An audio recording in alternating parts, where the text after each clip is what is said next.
Adani group chairman Gautam Adani, ఆయన సమీప బంధువు సాగర్ అదానీలపై US securities and exchange commission notice జారీ చేసింది.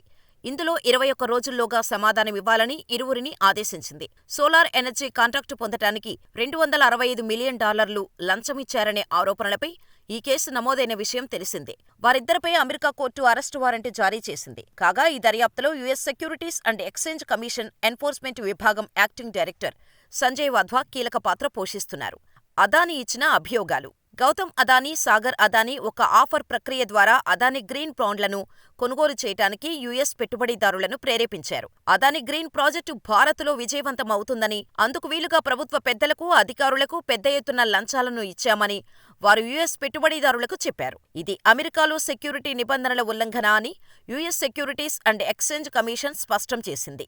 స్పందించిన సంజయ్ వాధ్వా, సౌర విద్యుత్ ఒప్పందాల్లో తమకు అనుకూలంగా వ్యవహరించడానికి భారత ప్రభుత్వ ఉన్నతాధికారులకు సుమారు 2,100 కోట్ల మేర లంచమిచ్చినట్టు అదానీ ప్రతినిధులపై హైప్రొఫైల్ లంచం ఆరోపణలు కేంద్రీకృతమయ్యాయి. వైట్ హౌస్ స్పందించే వరకు వెళ్లిన ఈ అభియోగాలపై దర్యాప్తును సంజయ్ వాధ్వా స్వయంగా పర్యవేక్షిస్తున్నారు. సెక్యూరిటీల ఉల్లంఘనకు కార్పొరేట్ లీడర్లను బాధ్యులను చేయటంలో వాధ్వాది అందవేసిన చెయ్యి. సెక్యూరిటీల చట్టాన్ని ఉల్లంఘించినందుకు సీనియర్ కార్పొరేట్ అధికారులు, డైరెక్టర్లతో సహా ఇందులో పాత్ర ఉన్న అందరినీ కమిషన్ విచారిస్తుందని ఇటీవల ఆయన స్పష్టం చేశారు.